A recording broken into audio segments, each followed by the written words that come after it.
العزت کی بعض صفات ایسی ہیں جو کہ حادث ہیں لغتاً، یعنی اللہ رب العزت کا موسیٰ علیہ السلام سے کلام فرمانا، تو یہ قدیم ہے، یعنی اللہ کی صفت تو قدیم ہے نا، ازل سے اس کے ساتھ ہے۔ اللہ رب العزت کبھی بھی صفت کلام سے آری رہا، یہ بات تو امام بخاری نے بھی اپنی کتاب التوحید میں بتائی ہوئی تھی۔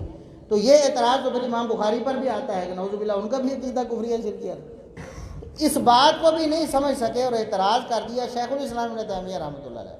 اور یاد رکھیں جتنے بھی اعتراضات ہیں سب سے بڑا یہ اعتراض، یعنی بڑا تیر مارا تھا نا ابن تیمیہ رحمۃ اللہ علیہ کے خلاف، وہ یہ اعتراض تھا کہ وہ مخلوقات کو قدیم مانتے ہیں، حالانکہ انہوں نے مخلوقات کو قدیم اللہ رب العزت کی صفات کو قدیم کہا تھا، اللہ کی صفات کو قدیم کہا تھا۔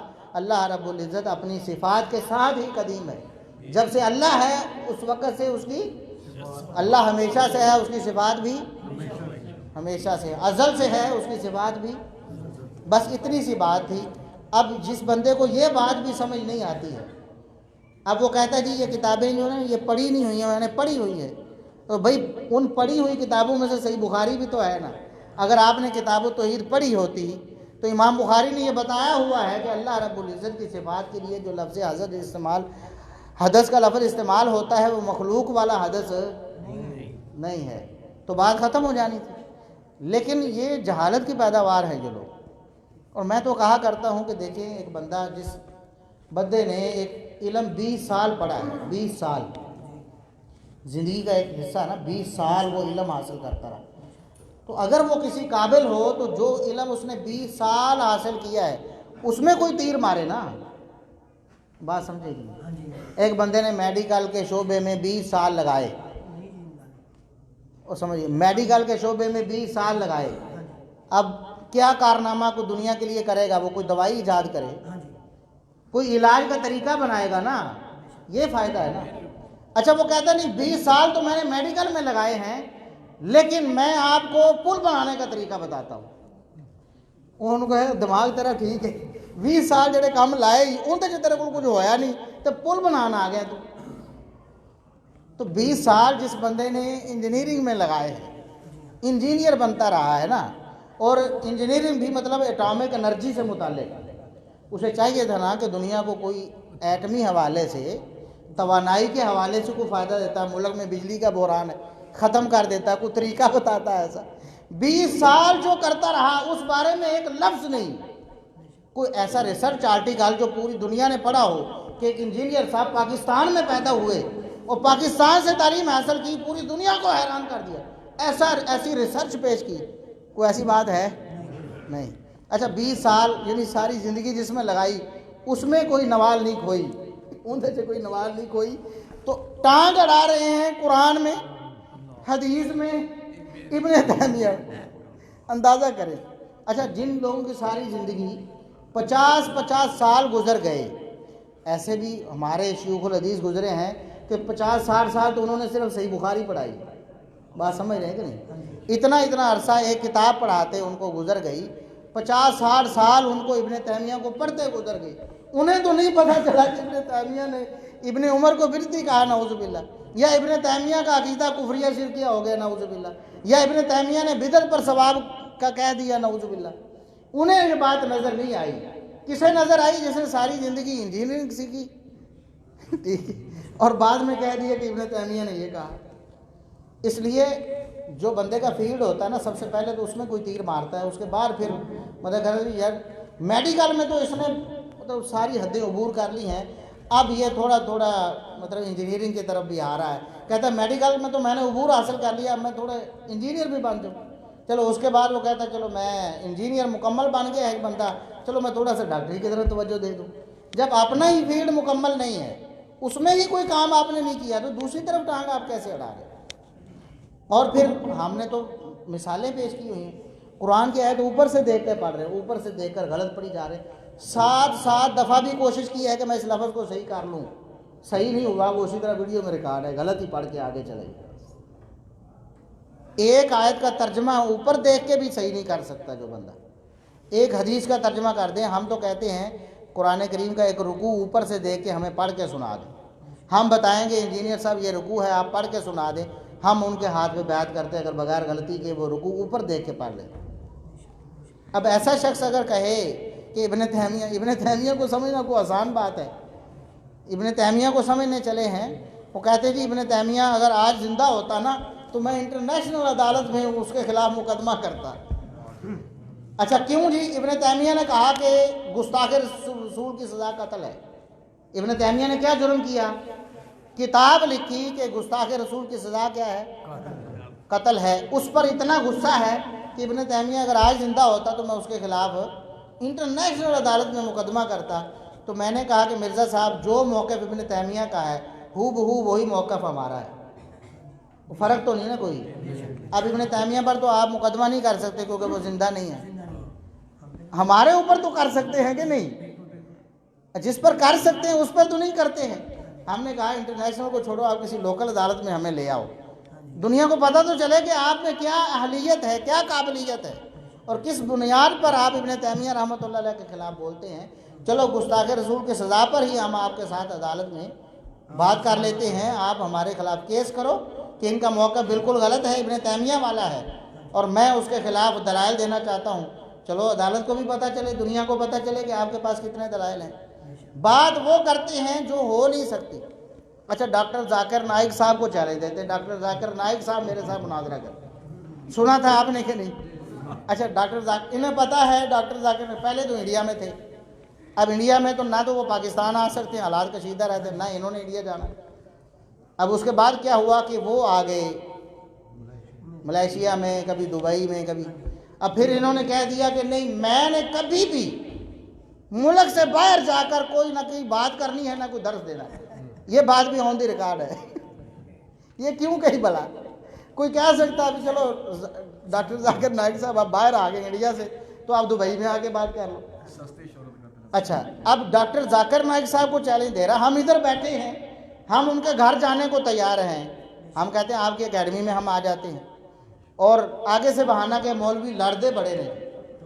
اور بھئی مولوی لڑیں گے تو آپ کی فائدہ ہے نا اس میں، دنیا کو پتہ چلے گا مولوی بات کرنے آیا تھا لڑ کے چلا گیا۔ اور ہم نے یہ کہا کہ آپ کو یہ ڈر ہے کہ ہم مطلب آپ کو ماریں گے یا کوئی نقصان پہنچائیں گے، تو آپ 1000 بندہ اکٹھا کر لو، میں اکیلا جانے کے لیے تیار ہوں، مجھے لے جاؤ، تلاشی لے لو جاتے ہو، میرے پاس اسلحہ تو نہیں ہے کوئی، میٹل ڈیٹیکٹر پاس رکھ لو، اسلحے کے بغیر جاؤں گا، اکیلا جاؤں گا، آپ کے 1000 بندے ہوں 2000 ہوں، مجھے کوئی اعتراض نہیں۔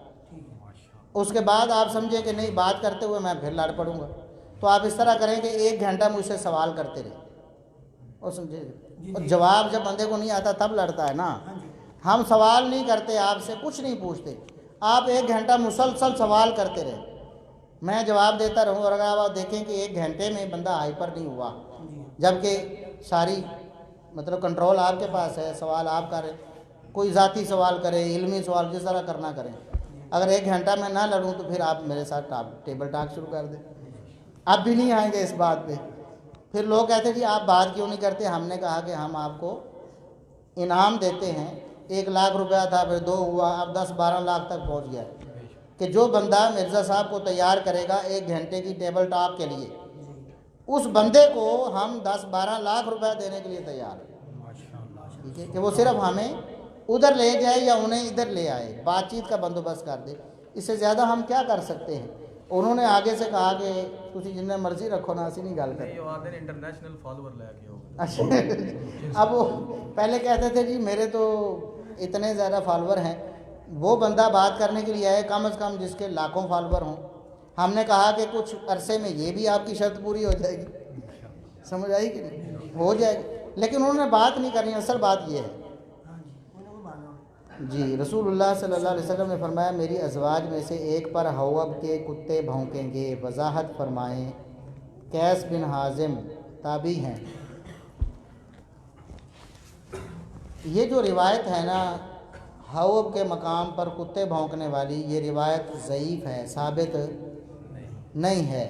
قیس بن ابی حازم اگرچہ تابعی ہے لیکن جنگ جمل میں اس نے شرکت اور جنگ جمل میں شرکت نہیں کی۔ یہ جو واقعہ بیان کیا جاتا ہے کہ سیدہ عائشہ رضی اللہ عنہا جنگ جمل میں شرکت کے لیے تشریف لے جا رہی تھی، راستے میں ایک جگہ آئی جس کا نام تھا حواب، وہاں پر کتے بھونکے تو سیدہ عائشہ رضی اللہ عنہا کو یاد آیا کہ نبی کریم صلی اللہ علیہ وسلم نے فرمایا تھا کہ میری ایک بیوی کا اس وقت کیا حال ہوگا کہ اس پر حوب نامی جگہ کے کتے بھونکیں گے. بات سمجھے کہ نہیں؟ تو یہ واقعہ کیا ہے؟ جنگ جمل کی طرف جانے کے دوران پیش آیا نا. تو جو بندہ جنگ جمل میں گیا ہی نہیں ہے، جو جنگ جمل میں گیا ہی نہیں ہے، اس نے اس جنگ کا واقعہ کس سے سنا تھا؟ کسی اور سے سنا نا، خود تو دیکھا نہیں ہے. کشف تے ہے نہیں سی جڑا لا کے دیکھ لیندے نا. مرزا صاحب اس کشف دے قائل نہیں. کیوں جی؟ اب ظاہر ہے کہ ایک ہی بات ہو سکتی ہے کہ کسی اور نے بتایا، خود مشاہدہ نہیں کیا. جب کسی اور نے بتایا تو وہ اور کون ہے؟ اور یہ بات ہم نے خود اپنی طرف سے تھوڑی ہے کہ آج ہم نے اس حدیث کا انکار کرنے کے لیے یہ بات اپنی طرف سے بنا لی ہو. امام علی بن مدینی رحمۃ اللہ علیہ جو امام بخاری کے استاذ ہیں، امام بخاری کے استاذ ہیں، انہوں نے ایک کتاب لکھی ہے العلل کے نام سے. اس میں انہوں نے یہ بات درج کی ہے کہ قیس بن ابی حازم جو ہے جنگ جمل میں شریک ہوا نہیں. اب جو جنگ جمل میں شریک نہیں ہوا، اس جنگ کا واقعہ اگر بیان کرے گا تو ظاہر ہے کسی سے سن کر بیان کرے گا. کسی سے سن کر بیان کیا ہے تو لازم ہے جس سے سنا ہے اس کا نام بتائے. اس کا نام معلوم ہے تو ٹھیک ہے، اس کو ہم دیکھیں گے وہ سچا ہے، سکہ ہے کہ نہیں ہے.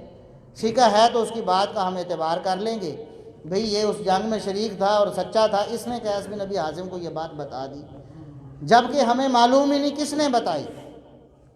باقی بات ہے تابعی تو حسن بصری بھی ہیں، اور حسن بصری تابعی ہیں نا.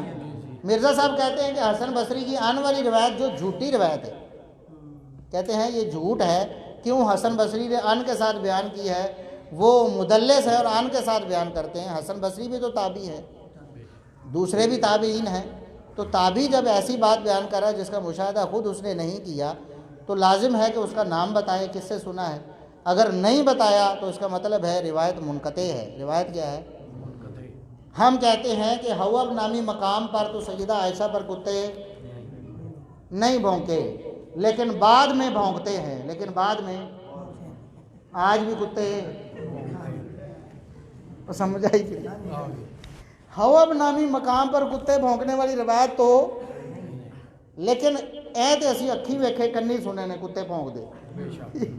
اچھا میرے کو مرزا صاحب کہتے ہیں کہ جی جھوٹ گھڑنے کے ماہر تھے تابعین، جھوٹے بھی رج کے تھے، نیکوکار بھی رج کے تھے، پھر ان کی بات صحیح ثابت ہوئی. استغفر اللہ استغفر اللہ. یہ اسے کہتے ہیں پا نہ پڑی تو وقت نو پڑی، وقت نو پڑی. مطلب جب بندے کے پاس علم تھوڑا ہوتا ہے نا، اس کا اظہار زیادہ کرنا چاہتا ہے تو اس طرح کی بونگیاں پھر اس سے صادر ہوتی ہیں. اور دیکھیں جھوٹے بھی رج کے کسی سے نیک بھی رج کے. اچھا جھوٹا نیک ہوتا ہے؟ انہاں دی شریعت میں جھوٹا نیک ہوئے گا نا؟ نعوذ باللہ نعوذ باللہ. استغفر اللہ استغفر اللہ استغفر اللہ. دیکھیں اس بات میں کوئی شبہ نہیں کہ بعض تابعین جو ہیں، مطلب اس دور میں تابعی تو ہم اسے نہیں کہیں گے، تابعین تو نیک لوگ تھے نا. یہ نبی پاک صلی اللہ علیہ وسلم نے فرمایا کہ سب سے بہترین صحابہ ہیں، ان کے بعد سب سے بہترین تابعین ہیں، ان کے بعد سب سے بہترین تبع تابعین ہیں.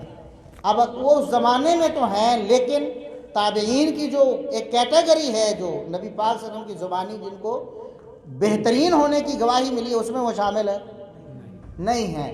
جھوٹے لوگ تھے لیکن ان کو ہم نیک کہتے ہیں؟ کوئی ہم تو جھوٹوں کو نیک نہیں کہتے. ان کی شریعت پتہ نہیں کون سی ہے. ہاں رافضیوں کی شریعت میں جتنا بڑا جھوٹا ہوگا اتنا بڑا وہ تقیہ. جھوٹ کو ہی کہتے ہیں نا، جھوٹ کو تقیہ کہتے ہیں. ایک تقیہ کرے گا تو اس کا یہ مقام ہے، 2 کرے گا 10 کرے گا، زیادہ جتنا تقیہ زیادہ کرے گا اتنا اس کا مقام جو ہے وہ زیادہ. انہوں دی شریعت کے مطابق دس دے پے نے، گل سمجھا بھی کرو نا. مرزا صاحب رافضیوں کی شریعت کے مطابق بتا رہے ہیں کہ جھوٹے بھی سی بڑے، نیک بھی رج کے سی. نعوذ باللہ ثم نعوذ باللہ. کوئی بھی بندہ نیک نہیں ہو سکتا جب وہ جھوٹا ہو.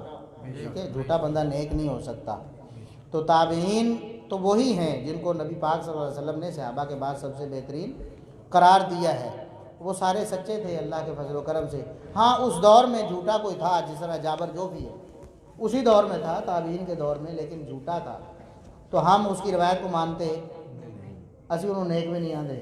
ٹھیک ہے، بادی سی، جھوٹا جو سی بادی سی. اچھا شیخ، کچھ ینگ جنریشن کو کچھ لوگ جو مرزا صاحب سے متاثر ہیں جی جی تو ان سے بات چیت ہوتی ہے، وہ زیادہ تر یہی کہتے ہیں کہ مرزا صاحب جو ہے نا حوالے دیتے ہیں، دلائل دیتے ہیں، تو کیا ہمارے علماء کی دعوت بھی ایسے دلائل دے کے یا حوالے دے کے اچھی نہیں ہو سکتی، جہاں نہیں پڑھ سکتی ایسے؟ دیکھیں دو باتیں ہیں، ایک تو یہ ہے کہ حوالے دیتے ہیں، تو شاید آپ نے قادیانیوں سے کبھی بات نہیں کی، وہ نوجوان نے بھی شاید قادیانیوں سے کبھی دبا نہیں کیا، قادیانیوں سے اگر اس کا مطلب واسطہ کبھی پڑ جائے نا تو مرزا صاحب سے زیادہ حوالے وہ دیتے ہیں، بات سمجھ گئے کہ نہیں؟ حوالے دینا کہ کیا حوالہ دینا کہ ضروری ہے جو حوالہ دیا جا رہا ہے وہ صحیح ہے، یا جس آیت سے استدلال کیا جا رہا ہے وہ استدلال بھی ٹھیک ہے، یا جس حدیث کو کوئی مطلب اور معنی پہنایا جا رہا ہے وہ مطلب اور معنی بھی ٹھیک ہے، بات سمجھ گئے کہ نہیں؟ تو حوالے دینے کی بات جہاں تک تو یہ بھی ہے۔ دوسری بات یہ ہے کہ ہمارے علماء بھی الحمدللہ حوالے دیتے ہیں۔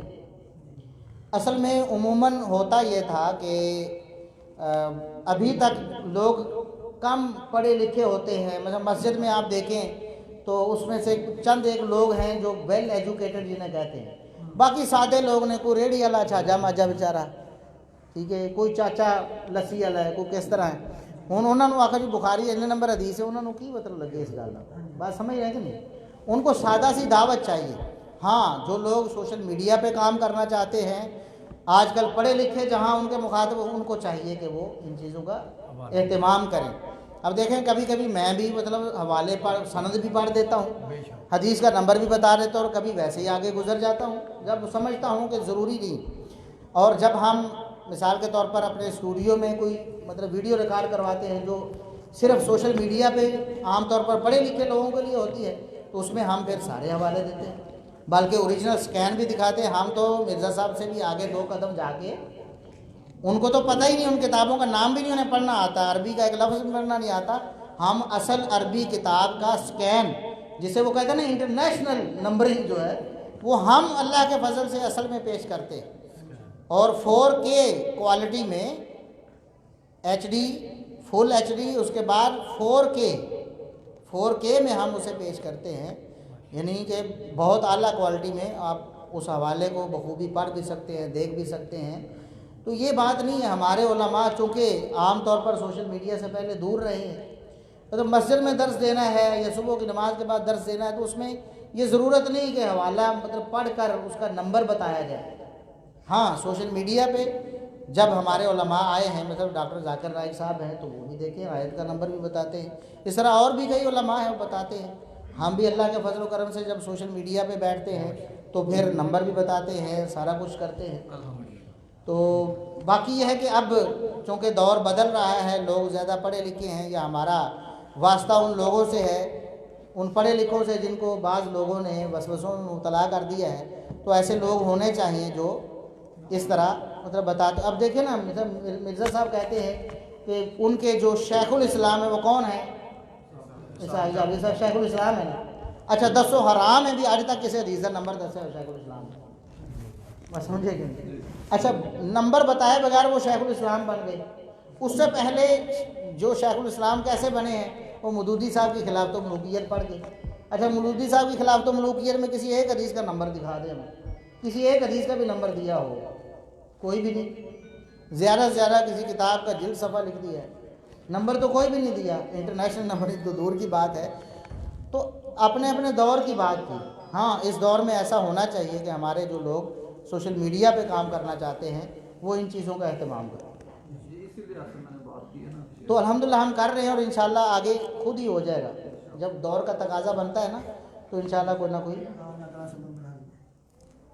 سوال آیا جی طلاق بدعی پر اجماع ہو سکتا ہے؟ سوال ہی مبہم ہے۔ دیکھیں طلاق بدعی کسے کہتے ہیں؟ ایک ہے طلاق سنی، یعنی ایسی طلاق جو سنت طریقے کے مطابق دی جائے۔ وہ سنت طریقہ کیا ہے کہ ایک طلاق بیوی کو اس حالت میں دی جائے کہ وہ پاک ہو، بیوی کو پاکی کی حالت میں یا پھر حمل کی حالت میں ایک طلاق دی جائے، اور وہ پاکی کی حالت ایسی ہو کہ جس میں انسان نے اپنی بیوی سے کوئی تعلق قائم نہ کیا ہو، اس میں ایک طلاق دے کے چھوڑ دے، عدت گزرنے دے۔ اگر عدت کے دوران رجوع ہو جاتا ہے تو ٹھیک ہے، ورنہ جیسے عدت ختم ہوگی وہ بیوی اس کے نکاح سے خود بخود